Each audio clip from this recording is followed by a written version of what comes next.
అందరికీ వందనాలు. నాకు ఈ అవకాశం ఇచ్చినటువంటి అధ్యక్షుల వారికి కృతజ్ఞతలు. 1 కొరింథీయులకు రాసిన పత్రిక 14వ అధ్యాయము 1వ వచనం. ప్రేమ కలిగియుండుటకు ప్రయాసపడుడి. ఆత్మ సంబంధమైన వరములను ఆసక్తితో ఆపేక్షించుడి. విశేషముగా మీరు ప్రవచన వరము ఆపేక్షించుడి. దేవుడు తన పరిశుద్ధ వాక్యము దీవించునుగాక. ఆమేన్. చాలా సంతోషం. ఇప్పుడే మనం విన్నాం. 3 సంవత్సరాలు మరి కంప్లీట్ చేసుకొని 4వ సంవత్సరంలోనికి మనం ఈ యూసీ ప్రవేశిస్తూ ఉంది. నిజంగా కూడా ప్రతి ఉదయకాలం క్రమం తప్పకుండా దేవుని యొక్క సన్నిధి కొరకు ఆశపడి, దేవుని వాక్యం కోసం ఆశపడి పాల్గొంటున్న ప్రతి బిడ్డ కూడాను నిజంగా ప్రభువు నామములో మరొకసారి అభినందనలు తెలుపుతూ ఉన్నాం. ఎందుకనగా ఒకరోజు, 2 రోజులు లేకపోతే ఒక వారమో, నెల అయితే సరే గానీ, ఇన్ని సంవత్సరాలు దేవుడు అలాంటి మంచి హృదయాన్ని మనకిచ్చిన దేవునికి, వాక్యం పట్ల ఆసక్తి కలిగిన హృదయాలు కలిగి మనం ముందుకు సాగుతుండగా ప్రయాసపడ్డ ప్రతి బిడ్డను బట్టి కూడా మీకు స్తుతి చెల్లిస్తూ ఉంటున్నాను. దేవునికి వందనాలు చెల్లిస్తూ ఉంటున్నాను. మరి ఒకసారి మిమ్మల్ని ఎందుకంటే ప్రార్థించడం, వాక్యాన్ని అర్థం చేసుకోవడం అనేది ఎంతో ధన్యకరం. రెండవదిగా ఈ యూసీవై టీంకి ఉన్నటువంటి మంచి లక్షణం ఏంటంటే ఒకరినొకరు ప్రేమించుకుంటూ వెళ్ళడం, ఐక్యత కలిగి జీవించడం. ఏ డినామినేషన్ భేదం లేకుండా ప్రభువును బట్టి ఐక్యతతో ముందుకు సాగడం అనేది ఒక గొప్ప అనుభవం. నేను కూడా అప్పుడప్పుడు కొన్ని సంఘాలకు వెళ్ళినప్పుడు చెప్తూనే ఉంటాను. యూసీవై టీం యొక్క గొప్పతనం ఏంటంటే అన్ని డినామినేషన్స్ అందరు సేవకులు కలిసి మరి ముందుకు సాగడం, సువార్త ప్రకటించడం, దేవుని ఆజ్ఞను పాటించడం, అది సర్వ సృష్టికి వెళ్ళి సువార్తను ప్రకటించడం. ఈ గుడారపు త్రాళ్ళు విస్తరింపబడాలి అనేది నా ఆశ. బైబిల్లో కూడా ఉంది కదా, గుడారపు త్రాళ్ళను విస్తరింపము. కాబట్టి మన పరిధులు ఇంకా దాటాలి, దేవుడు ఇంకా ఈ పరిచర్యను దీవించాలి అని నేను కోరుకుంటూ, దేవుడు మనకి ఇచ్చినటువంటి ఈ బాధ్యత మనం ఇంకా విశ్వాసంలో మనం ఎదగాలి, అనేక అద్భుత కార్యములు జరిగించేటువంటి వారంగా మనం ఉండాలి. ఈ సందర్భంగా కొరింథీయులకు రాసిన మొదటి పత్రిక 14వ అధ్యాయం ప్రారంభంలో ప్రేమ కలిగి ఉండుటకు ప్రయాసపడుడి అనేటువంటి వాక్యం ఎంతో శ్రేష్టమైనటువంటి వాక్యం. ఎందుకు ప్రేమను గురించి ఇక్కడ చెప్పబడింది? ప్రేమ కలిగి ఉండుటకు ప్రయాసపడాలనా? ఈ వాక్యం యొక్క అర్థం ఏంటి? ప్రయాసపడి అంటే ప్రేమను వెంటాడుడి అనేటువంటి ఫుట్ నోట్లో దాని అర్థం ఉంది. వెంటాడుడి అంటే మనం అవసరత అక్కడ కనపడుతూ ఉంది. మనం ఎవరైనా కలుసుకోవాలనుకుంటే వాళ్ళు వెళ్తూ ఉన్నప్పుడు వారు ఎటు వెళితే అటు వెళ్తాం. ఎందుకంటే that person is very important. మనకు అవసరం. అందువల్ల మనం ఆయన వెనకాలే వెళ్తూ ఉంటాం. కాబట్టి వెంటాడుడి అనేటువంటి మాటకు అర్థం అది. లోకము ధనము వెంట, ఘనము వెంట, కీర్తి సంపదల వెంట వెళ్తూనే ఉంది. అయితే మనం విశ్వాసీ లోకంలో ప్రత్యేకమైనటువంటి నడక, ప్రత్యేకమైనటువంటి ఆశ, అది ప్రభువును వెంటాడేటువంటి ఆశ. ప్రేమ ఆ స్థానంలో మనం చూస్తే యేసు ప్రభువే. దేవుడు ప్రేమ అయి ఉన్నాడు. గాడ్ ఈజ్ లవ్ అని మనం అనుకుంటాం. సత్యం అది. ఎందుకు వెంటాడాలి అంటే ఈ 13వ అధ్యాయం చివరిలో ఒక శ్రేష్టమైనటువంటి ముగింపు ఉంది. 13వ అధ్యాయానికి అదేంటంటే విశ్వాసము, నిరీక్షణ, ప్రేమ. ఈ 3ను నిలుచును, వీటిలో శ్రేష్టమైనది ప్రేమయే. చూసావా? క్రైస్తవ జీవితంలో ఉండవలసినటువంటి ప్రాముఖ్యమైన 3 లక్షణాలు ఏంటంటే విశ్వాసము, నిరీక్షణ, ప్రేమ. విశ్వాసము అంటే దేవుని యందు విశ్వాసించడం. ప్రభువైన యేసుక్రీస్తు ఈ లోకానికి వచ్చాడు పాపుల కొరకు. ఆయన మన పాపముల నిమిత్తము మరణించాడు. శిలువ మరి శిక్షను భరించి మరణించాడు. మరణించి తిరిగి లేచాడు. ఇదే సువార్త యొక్క కోర్, ముఖ్యమైన విషయం. యేసుప్రభు ఈ లోకానికి ఎందుకొచ్చాడు? తన రాజ్యమును విస్తరించడానికి కాదు. అందరికీ అవసరమైనటువంటి ఈ సత్య సువార్తను అందించటానికి. నిత్య నాశనమునకు పరిగెడుతున్న ప్రజలను దేవుని వైపు జీవరాజ్యంలోనికి మళ్లించటానికి. కనుక ప్రాయశ్చిత్త బలిగా ఆయన ఈ లోకానికి వచ్చాడు. కృపాసత్య సంపూర్ణుడుగా ఈ లోకంలో మన మధ్య వసించాడు ఆయన. కాబట్టి అలాంటి ప్రభువునందు మనం విశ్వాసం ఉంచినప్పుడు మనం రక్షించబడతాం. మనం శ్రేష్టమైన రక్షణ అనుభవంలోనికి మనం వస్తాం. మన జీవితాలు ధన్యమవుతాయి. కనుక మొట్టమొదటిది విశ్వాసం.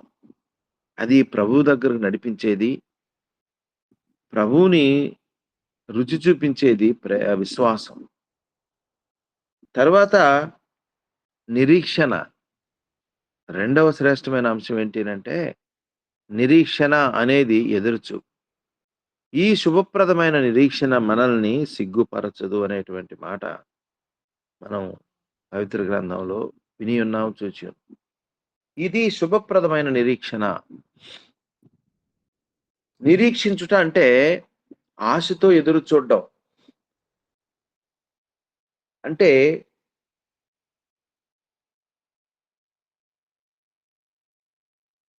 మనం ఏవైతే విశ్వాసముతో ఎదురు చూస్తున్నామో అవి మన ముందుకు తీసుకొని వచ్చేది నిరీక్షణ. నిరీక్షించినవి ఉన్నవి అనుటకు రుజువు అని హెబ్రీయులకు పత్రిక రాయబడింది. కాబట్టి రెండవ ప్రాముఖ్యమైన లక్షణం నిరీక్షణ మనం అలవర్చుకోవాల్సింది. ఏంటి మన నిరీక్షణ అంటే ప్రభువుతో మనం సదాకాలం ఉంటాం. ఈ లోకం అశాశ్వతమైనది. దేవుని లోకం, దేవుని రాజ్యం శాశ్వతమైనది. కనుక నేను ప్రభువుని చూస్తాను, ప్రభువుతో ఉంటాను. నేను ఈ లోకస్తుని కాను, దేవునికి చెందిన వాడను, జీవరాజ్యమునికి చెందిన వాడను. ఈ లోకంలో నేను శ్రేష్టమైన జీవితం జీవించబోతూ ఉన్నాను.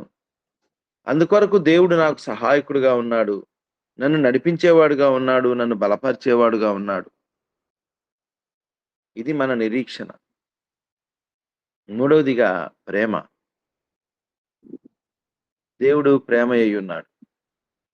లోకమును తలకిందులు చేసినటువంటి గొప్ప ఒక విషయం ఏంటంటే చరిత్రను 2 భాగాలు చేసినటువంటి గొప్ప లక్షణం ఏంటంటే దేవుని ప్రేమ.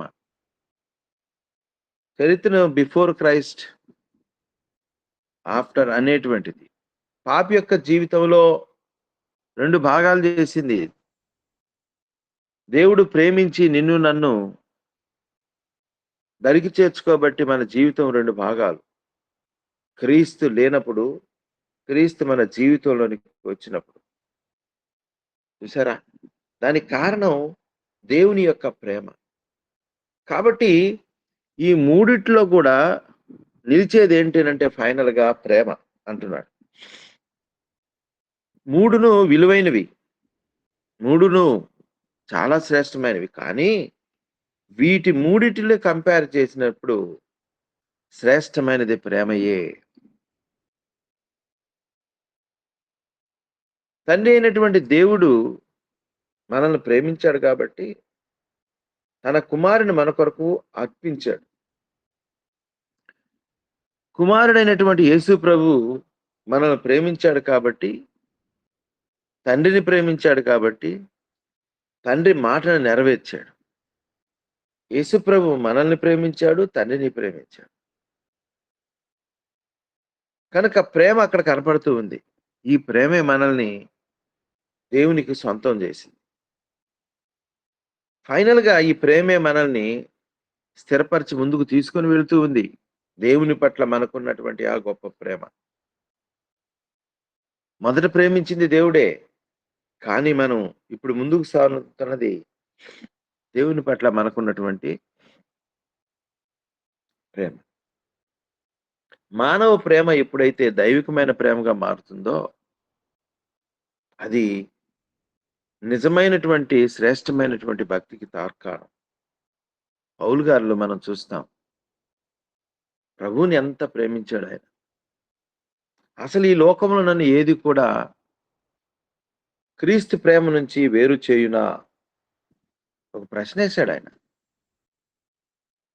కరువైనా, వస్త్రహీనత అయినా. నాకు ఏ విషయం పెద్ద కరువొచ్చినా అది తిండి కావచ్చు, ఇంకోటి కావచ్చు, ఇంకోటి కావచ్చు. బట్టలు, వస్త్రహీనత అలాంటి పరిస్థితి వచ్చినా, ఉన్నవైనా, రాబోవునవైనా, ఏవైనా సరే, ఎంత పెయిన్ అయినా సరే, అవమానమైనా సరే, క్రీస్తు ప్రేమ నుంచి నన్ను వేరు చేయునా? దేవుని ప్రేమించటం అనే దానిని నుంచి నన్ను ఏది కూడా వేరు చేయలేదు. చూసావా? ఆ యొక్క శ్రేష్టతలోనికి మనం ఎదగాలి. మరి ఈ యొక్క 3 ఇయర్స్ కంప్లీట్ చేసుకున్నటువంటి శుభదినం ప్రత్యేకమైనటువంటి ఆభరణం ఏంటి అనంటే, నిష్కపటమైనటువంటి ప్రేమను మనము ధరించుకోవాలి. శ్రేష్టమైన ప్రేమతో ముందుకు సాగాలి. ఒకరినొకరు సహించుకుంటూ ముందుకు సాగాలి. ఆ సహింపు ఎప్పుడొస్తుందంటే ప్రేమ ఉన్నప్పుడే. అప్పుడే ఐక్యత వస్తుంది. సహోదరుల ఐక్యత కలిగి నివసించుట ఎంత మేలు, ఎంత మనోహరము. అచ్చట శాశ్వతమైన జీవం ఉండవలెనని దేవుని యొక్క ఆజ్ఞ ఆయను. చూసావా? ఈ యొక్క టీమ్ దేవుని జీవముతో తొణికిసలాడాలి అనంటే ఐక్యత. ఆ ఐక్యత ఉండాలి అనంటే దేవుని ప్రేమ. ఒక్కొక్కరిలో ఒక్కొక్క బలహీనత ఉంటుంది. ఒక్కొక్కరిలో ఒక్కొక్క టాలెంట్ ఉంటుంది. బలహీనతను సహిస్తూ టాలెంట్‌ని మనం ఉపయోగించుకుంటూ అంటే వరమును. ఒకరు సేవ చేసేటువంటి గుణం ఉంటుంది. ఒకరు పాటలు పాడేటువంటిది ఉంటుంది. ఒకరికి వాక్యబోధ, ఒకరికి ప్రార్థన. ఇక ఈ విధంగా ఉంటూ ఉంటాయి. వాటన్నిటిని మనం గుర్తించుకొని మరి ప్రేమించుకుంటూ, సహించుకుంటూ, ఒకరినొకరు బలపరుచుకుంటూ ముందుకు సాగిన నాడు అది ఐక్యతకు తార్కాణం. అక్కడ శాశ్వత జీవము ఉంటుంది. కనుక ఇట్టి అనుభవాన్ని మన టీమ్ పొందుకోవాలని ఈ ఉదయ కాలంలో నేను కోరుకుంటూ ఉన్నాను. ప్రియమైన దేవుని బిడ్డలారా, 13వ అధ్యాయంలో ప్రేమ యొక్క అద్భుతమైన శ్రేష్టతను గూర్చి చెప్పబడింది. ఈ లోకంలో మనం చూస్తూ ఉన్నాం.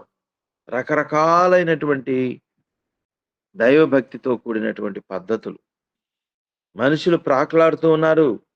దేనికోసం అంటే, ఇదిగో నేను ఒక అద్భుతం చేసేటువంటి వ్యక్తిగా నేనుండాలి అని కోరుకుంటున్నాడు. దేవునికి శక్తి ప్రతిరూపంగా నేను ఉండాలని కోరుకుంటూ ఉన్నాడు. శ్రేష్టమైన, విలువైన, ఘనమైన జీవితం నాది కావాలని కోరుకుంటూ ఉన్నాడు. ఇలాగ చెప్పుకుంటూ వెళ్తే ఎన్నో మనకు కనపడుతున్నాయి కానీ, దేవుని వాక్యం ఏం చెప్తుంది అనంటే, ప్రేమను కలిగి ఉండుట కన్నా గొప్ప ధన్యత ఇంకొకటి లేదు అని చెప్తుంది. సారాంశం 13వ అధ్యాయం సారాంశం. ప్రేమ కలిగినటువంటి జీవితం, దేవుని ప్రేమను వెంటాడేటువంటి జీవితం కన్నా శ్రేష్టమైనది మరొకటి లేదు అని ఈ అధ్యాయంలో మనం నేర్చుకుంటాం. ఈ అధ్యాయం యొక్క బోధ సారాంశం అదే. అందుకని అంటున్నారు ఇక్కడ మనుషుల భాషలతో. Some people are giving importance to tongues. మనుషుల భాష, దేవదూతల భాష ఉన్నాయి. శ్రేష్టమైనటువంటి తెలుగును పక్కన పెట్టి మనం వేరే భాషతో, అది మనుషుల భాషే, వేరే భాషతో మనం మాట్లాడుతూ ఉంటాం ఆకర్షించడానికి. ఇది కూడా మనం చూస్తూనే ఉన్నాం. ఇంకో పక్క దేవదూతల భాషలు అంటారు. ఎవరికి అర్థం కాని భాషలు. అయితే భాషలైతే ఉన్నాయి కానీ ఇప్పుడు మాట్లాడేటువంటి భాషలు అవేంటో అనేది ఇది వేరే ప్రత్యేకమైనటువంటిది. కొంతమంది దాని యందు విశ్వాసం ఉంచుతారు. బహుశా వాళ్ళని మనం అభ్యంతరపరచడానికి కాదు కానీ, అయితే ఈ అనుభవాలు మంచివే కొంతవరకు. కానీ వాటన్ని అనుభవాలు ఉండి, అంత వరాలు, ఆత్మీయ వరాలు కలిగి, ప్రేమ లేకపోతే మ్రోగెడు కంచుడును, గణగణలాడు తాళమునయుందును. చూసావా? నువ్వు మరి ఇతరులను సహించకపోతే నీ యొక్క చుట్టూ ఉన్న వారిని, నీ యొక్క సహవిశ్వాసుల్ని నువ్వు ప్రేమించలేకపోతే, నువ్వు దేవదూత భాష మాట్లాడేటువంటి ఆ వరం ఉన్నప్పటికీ వ్యర్థమే అని వాక్యం చెప్తుంది, నేను కాదు. ప్రేమలో కపటం ఉండకూడదు. ప్రేమలో నటన ఉండకూడదు. అది శ్రేష్టమైన ప్రేమ. కాబట్టి ఇక్కడ మ్రోగెడు కంచును, గణగణలాడు తాళమునయుందును. కంచు మోగునట్లు కనకంబు మ్రోగునా. బంగారాన్ని కొడితే సౌండ్ రాదు. కానీ కంచును కొడితే సౌండ్ వస్తుంది. బంగారానికి విలువ ఎక్కువ, కంచుకు విలువ తక్కువ. అది పోలిక ఇక్కడ. కాబట్టి ఈరోజు కుటుంబ జీవితంలో కావాల్సింది కూడా ప్రేమయే. నీవు ఎక్కడికి వెళ్ళినా కావాల్సింది ప్రేమయే. మానవ జీవితానికి అత్యవసరమైంది ప్రేమ. ఈ దినాలలో ఇది కరువైపోతూ ఉంది. ప్రమాదకరమైనటువంటి జీవితాలు తయారవుతూ ఉన్నాయి. తల్లిదండ్రుల మధ్య ఉండవలసిన ప్రేమ లేదు. భార్యాభర్తల మధ్య ఉండవలసినటువంటి ప్రేమ లేదు. ఒకవేళ ఉన్న అవి తాత్కాలమే. అన్నదమ్ముల మధ్య ఉండవలసిన ప్రేమ లేదు. ప్రియమైన దేవుని బిడ్డలారా, ఒక ప్రమాదకరమైన పరిస్థితిలోనికి మానవాళి ముందుకు సాగుతూ ఉంది. ఒకరినొకరు ద్వేషించుకునేటువంటి పరిస్థితులు. ఈరోజు మనం చూస్తూ ఉన్నాం సొసైటీలో ఎలాగా ఉన్నది సమాజంలో. పొలిటికల్ ఇంబ్యాలెన్స్, రివెంజ్ తీర్చుకోవడం, అక్రమంగా ఒకరి మీద ఒకరు నిందించుకోవడం, కేసులు బనాయించుకోవడం. ఆ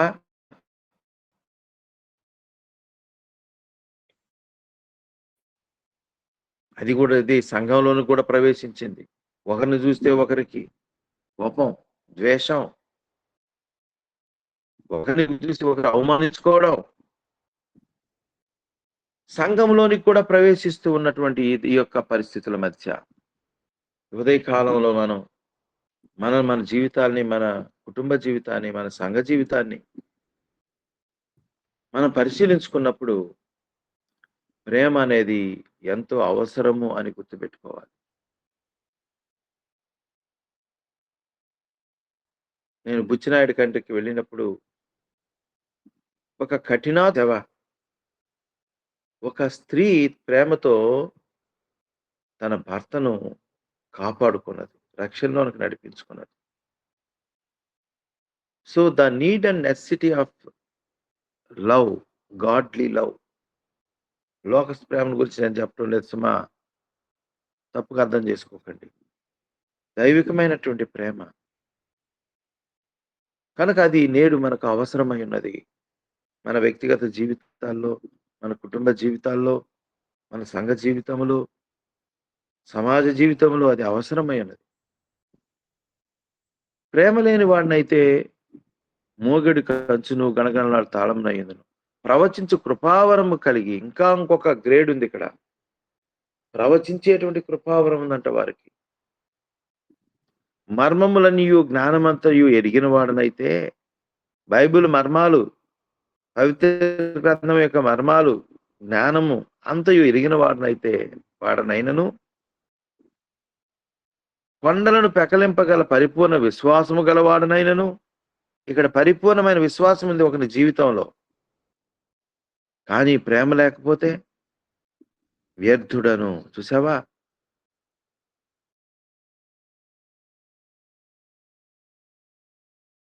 కృపావరములున్నాయి. పరిపూర్ణమైన విశ్వాసం ఉంది. కానీ ప్రేమ లేకపోతే వ్యర్థుడను. అది ప్రేమ యొక్క విలువ. కాబట్టి ఒక వ్యక్తి వచ్చాడు, మంచి బోధకుడు. ప్రవచనాలు చెప్తూ ఉన్నాడు. అద్భుతం. ఓహో! ఆహా! అనుకుంటూ ఉన్నాడు. ఆయనలో ప్రేమ లేకపోతే అది ఫెయిల్యూర్. ఒక మంచి విశ్వాసి ఉన్నాడు. విశ్వాస కార్యములు కనపడుతున్నాయి. తనలో ప్రేమ లేకపోతే వ్యర్థమే. ఈ ఉదయకాలంలో వీటన్నిటికంటే శ్రేష్టమైన వ్యక్తి ఎవరో తెలిసినా? ప్రేమ కలిగిన వ్యక్తి. అనగా దైవ ప్రేమ కలిగిన వ్యక్తి. అనగా ప్రేమకు మరి మూలమైనటువంటి యేసు ప్రభువును కలిగినటువంటి వ్యక్తి. ఆ వ్యక్తి ఫలించువాడు. యోహాను సువార్తలో మనకుంది కదా, నా యందు నిలిచి ఉన్నవాడు బహుగా ఫలించును. నీవు నేను ఫలించాలంటే శ్రేష్టమైనటువంటి సత్యం ఏంటినంటే దేవుని యందు మనం నిలిచి ఉండడం, ప్రభువునందు నిలిచి ఉండడం, ప్రేమ యందు వేరుపారడం. ఇంకొక బ్యాచ్ ఉంది. పేదల పోషణ కొరకు నా ఆస్తి అంతా ఇచ్చినను. సమాజ సేవ, పేదలను కనికరించడం, ఇది అందరూ చేయలేరు, చేస్తారు. కానీ ఒక ప్రశ్న ఇక్కడ, ప్రేమ లేకపోతే పేదలను ఎలా పోషిస్తారు? నిజమే కదా? అటువంటి వారు ఆస్తి అంతా ఇచ్చేటువంటి దానికి ఎలాగా వస్తారు? ప్రేమ లేకపోతే. ఏంటి వాక్యం? ఆగి చూస్తే మనం జాగ్రత్తగా. ఇలా ప్రేమించడం అనేది గొప్పగా చేయడం, వారి తృప్తికి చేయడం, అనేక మంది మెప్పు కోసం చేయడం, ఇవన్నీ చేస్తూనే ఉంటారు. కానీ నిజమైనటువంటి ప్రేమ ఏంటి? వారి గాయాలు కట్టడం, వారి బాధలను సహించడం, వారికి క్షేమకరమైనటువంటి మరి మార్గంలో నడిపించడం. ఇది చాలా మంది ప్రేమిస్తూ ఉంటారు. దానికి తగినటువంటి బహుమానాలు, పోషణ, అన్నదానాలు, దాన ధర్మాలు ఇవన్నీ చేస్తూనే ఉంటారు. కానీ అక్కడ ప్రేమ లేదని కాదు. ఉంది, మానవ ప్రేమ ఉంది. మానవ ప్రేమ ఉంది. ఉండవచ్చు, మానవ ప్రేమను బట్టి చేయొచ్చు. కానీ దైవికమైనటువంటి ప్రేమ లేకపోతే అది కూడా వ్యర్థమే అనేటువంటిది మనం ఇక్కడ నేర్చుకుంటూ ఉన్నాం. దేవుని వాక్యం శ్రేష్టమైనది సుమా. కాల్చబట్టుకు నా శరీరం అప్పగించినను ప్రేమ లేని వాడినైతే నాకు ప్రయోజనం ఏమీ లేదు.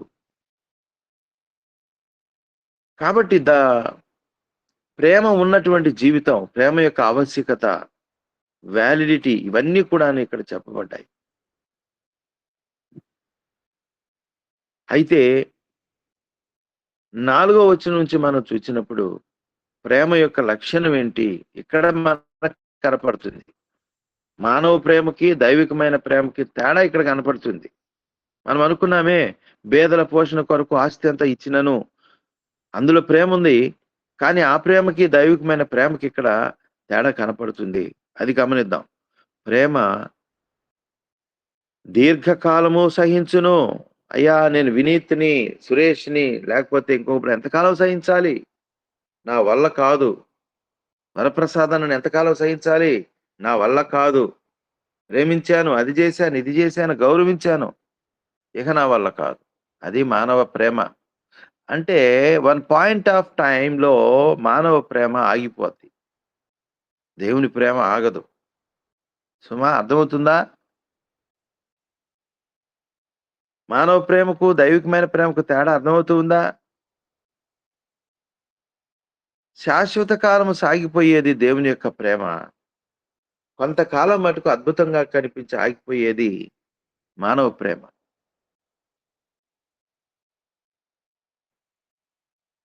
కనుక భార్యాభర్తల మధ్య ఉన్నటువంటి ప్రేమ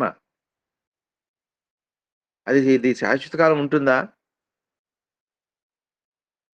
వికసించిన ప్రేమ పుష్పము వాడిపోయి రాలును త్వరలో ఒక పాటుంది. కన్నబిడ్డల ప్రేమ కలలా కరిగిపోతుంది.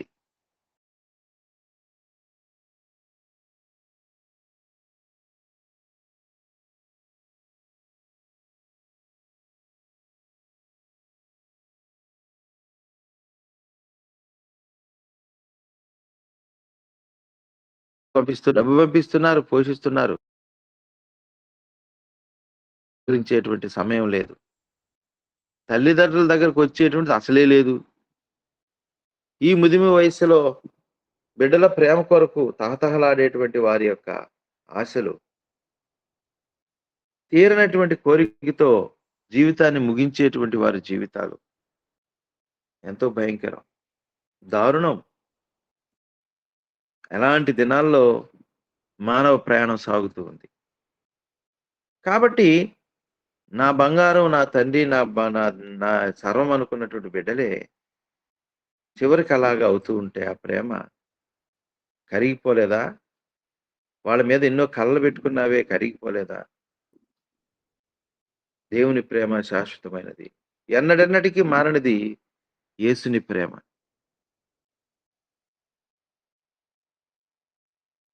కన్నా బిడ్డల ప్రేమ కలలా కరిగిపోవును.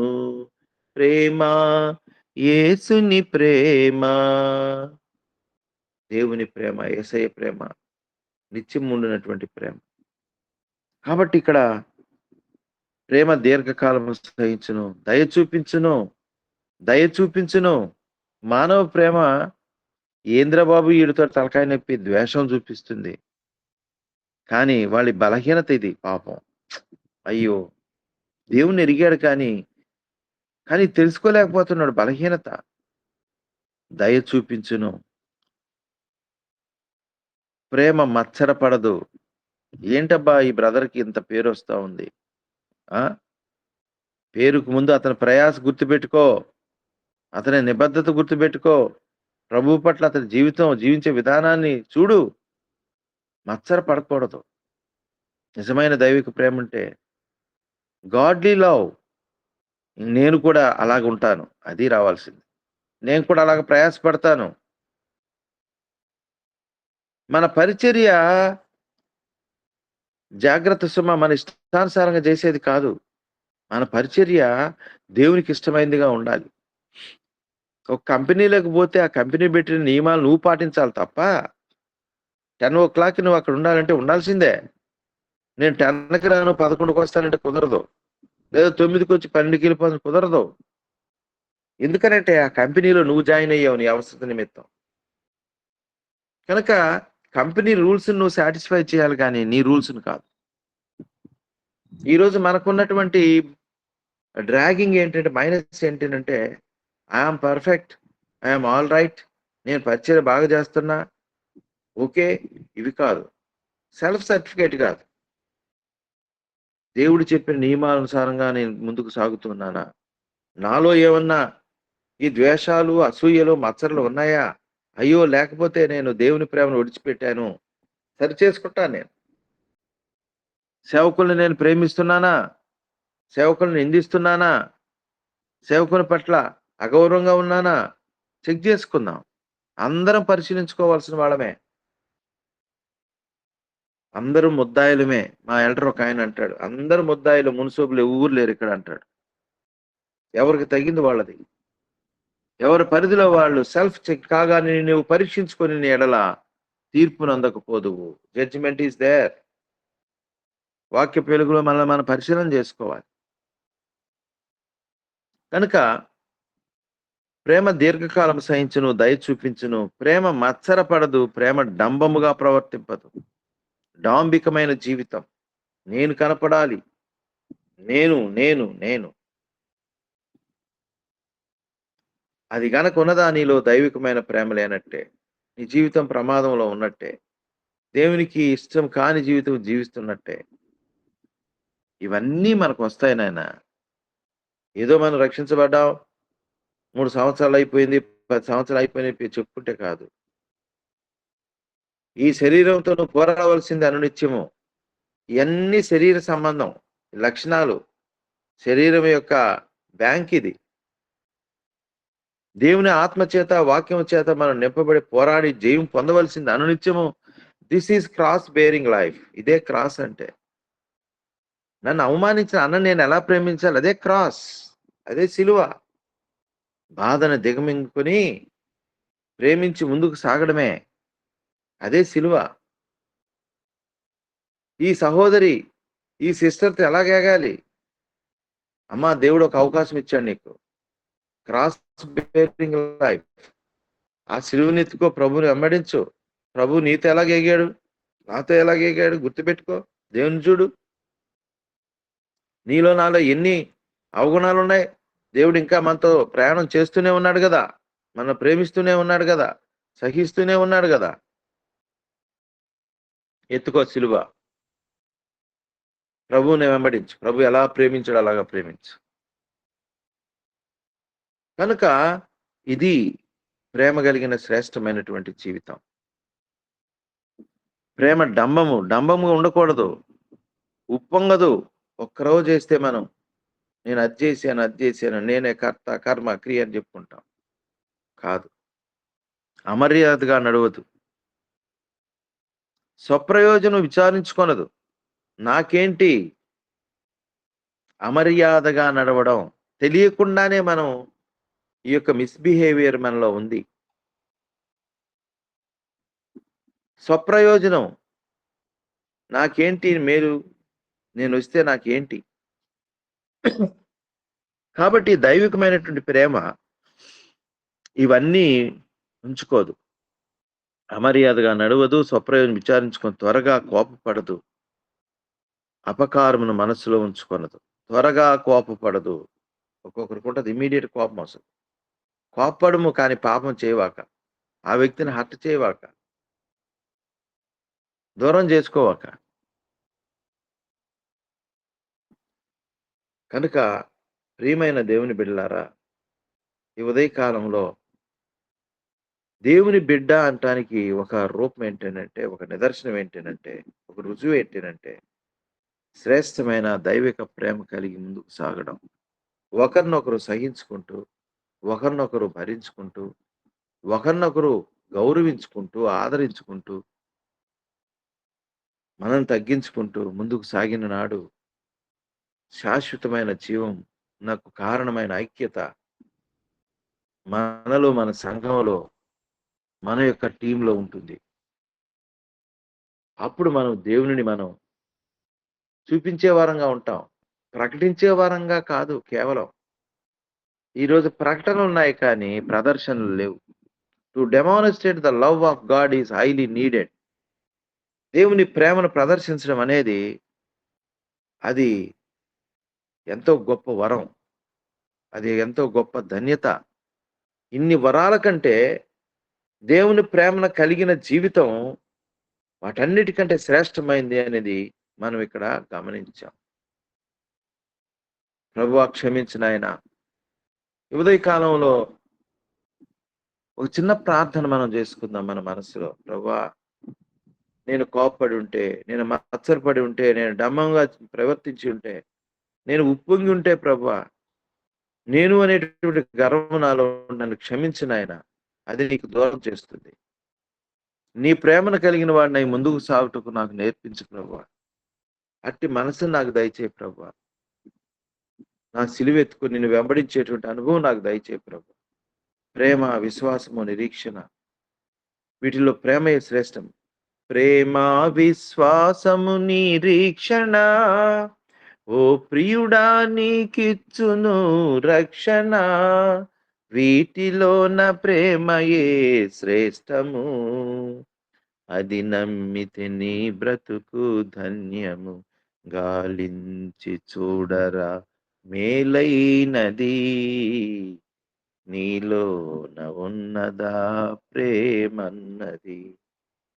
కనుక గాలించి చూడు, అట్టి జీవిత విధానం మనకు కావాలి. మనల్ని మనం గాలించి చూసుకునేటువంటి జీవితం మనది కావాలి. కాబట్టి విశ్వాసము, నిరీక్షణ ఈ లోకంలో ఆగిపోతాయంట. ప్రేమ పరలోకం వరకు. ఎందుకని పరలోకం అంటే? పరలోకంలో దేవుడున్నాడు. ప్రేమ అయ్యున్న దేవుడున్నాడు. అక్కడ ప్రేమ ఉంటుంది. కనుక విశ్వాసం ఆగిపోద్ది. నిరీక్షణ ఆగిపోద్ది. ప్రేమ శాశ్వతమైంది. అట్టి ప్రేమను కలిగిన వారమై మనం ముందుకు సాగాలని ఈ ఉదయకాలం ప్రభువు మనకు బోధిస్తూ ఉన్నాడు. దేవుడు తన వాక్యాన్ని మన వెనుకలు ఫలింపచేయునుగాక. ఆమేన్. వచ్చిన మీకు అందరికీ కూడా శుభములు, వందనాలు తెలియజేస్తూ ఉన్నాను. ప్రార్థన చేసుకుందాం. ప్రేమమయుడు అయినటువంటి మా తండ్రి, అతి పరిశుద్ధుడు అయినటువంటి మా గొప్ప దేవ, ఈ ఉదయకాల సమయంలో మొదటగా నా తండ్రి నీ యొక్క బంగారు పాదములకు వేలాది స్తుతులు, స్తోత్రాలు, వందనాలు చెల్లిస్తూ ఉన్నాం. గత కాలమంతా కూడా నాయన నీ కృపలో జ్ఞాపకం చేసుకుని ఈ ఉదయకాల సమయంలో సజీవులంగా నా తండ్రి మీ పాద సన్నిధిలో చేరుటకు మీరు మా పట్ల చూపిన కృపను బట్టి నాయన తండ్రి, ప్రేమను బట్టి నాయన మీకు స్తుతులు, స్తోత్రాలు, వందనాలు చెల్లిస్తూ ఉన్నాను. ఈ ఉదయకాల సమయంలో నా తండ్రి ఈ దాసుని ప్రేమించి మీ ఆత్మతో నింపి నాయన మా మధ్య నిలువబెట్టి నాయన మీరు వాడుకుంటూ వచ్చినందులకై మీకు స్తుతులు, స్తోత్రాలు, వందనాలు చెల్లిస్తున్నాను. దేవా, ప్రేమను గురించి మరింతగా నా తండ్రి మేము తెలుసుకోవడానికి మీరు మా పట్ల కృప చూపిస్తూ వచ్చారు. నా తండ్రి, ప్రేమ యొక్క లోతు అది ఎంత ఉన్నతమో నాయన మీరు మాకు తెలియచేస్తూ వచ్చారు. దేవా, మీకంటే ఈ లోకంలో గొప్పగా ప్రేమించేటువంటి వారు ఎవ్వరూ లేరని నా తండ్రి, అట్టి ప్రేమను మేం కూడా కలిగి ఉండాలని మీరు మాకు బోధిస్తూ వచ్చినందులకై మీకు స్తుతులు, స్తోత్రాలు.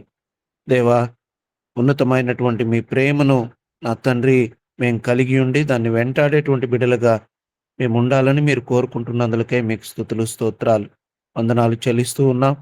దేవా, 1 కొరింథీ పత్రిక 14వ అధ్యాయం 1వ వచనం నుండి మీరు మాతో మాట్లాడుతూ వచ్చిన మాటలన్నిటి కొరకై మీకు స్తుతులు, స్తోత్రాలు, వందనాలు చెల్లిస్తూ ఉన్నాం. దేవా, ప్రేమను వెంటాడమని మీరు చెప్పారు. నా తండ్రి, అయ్యా, ఈ లోకంలో మేము దేని కొరకు నాయన పరిగెడుతుంటామో, ధనం కొరకు, హోదాల కొరకు, నాయన మరి కీర్తి కొరకు, పదవుల కొరకు మేము వెంటాడుతూ ఉంటామని, వాటి వెంబడి పరిగెడుతూ ఉంటామని, అవి మాకు దొరకనప్పుడు మేము నాయన మా మొహాలను చిన్నబుచ్చుకుంటూ ఉంటాం. నా తండ్రి, మాలో మేము ఫీల్ అవుతూ ఉంటాం. కానీ మీ ప్రేమను వెంటాడినప్పుడు అవన్నీ కూడా మాకు చిన్నవిగా కనిపిస్తాయని తెలియచేస్తూ వచ్చినందులకై మీకు స్తుతులు, స్తోత్రాలు, వందనాలు చెల్లిస్తూ ఉన్నాం. అదే రీతిగా నా తండ్రి, విశ్వాసము, నిరీక్షణ, ప్రేమ, ఈ మూడింటిలో నా తండ్రి నాయన ప్రేమ ఎంతో గొప్పదని దేవా మీరు తెలియచేస్తూ వచ్చారు. నా తండ్రి, మమ్మల్ని ప్రేమించి మీ ఉన్నతమైనటువంటి నాయన మహిమ కలిగినటువంటి నా తండ్రి ఆ లోకాన్ని వీడి పాపులమైనటువంటి మమ్మల్ని ప్రేమించుటకు ఈ లోకానికి వచ్చారు. కేవలం ప్రేమించడమే కాదు, మేము నిలువబడవలసినటువంటి స్థానంలో మీరు నిలువబడ్డారు. దాసుని కుటుంబాన్ని, పరిచర్యను, ఉద్యోగ బాధ్యతల్లోనూ నాయన మీ దాసుని పట్ల మీ కనికరాన్ని నాయన నిండైన మీ దీవెనలను కుమ్మరించమని నాయన ఈ పరిచర్యలో ముందుండి నాయన ప్రతి ప్రయాసను భరిస్తూ నా తండ్రి ముందుకు సాగుతున్నటువంటి నీ బిడ్డలను మీరు జ్ఞాపకం చేసుకోండి. మీ పరిచర్యను దీవించండి, ఆశీర్వదించండి. నాకు ఈ అవకాశం ఇచ్చినటువంటి మీకు కృతజ్ఞతాస్తుతులు చెల్లిస్తూ యేసు పరిశుద్ధ నామంలో ప్రార్థిస్తున్నాను పరమ తండ్రి. ఆమేన్. ఆమేన్. ఆమేన్.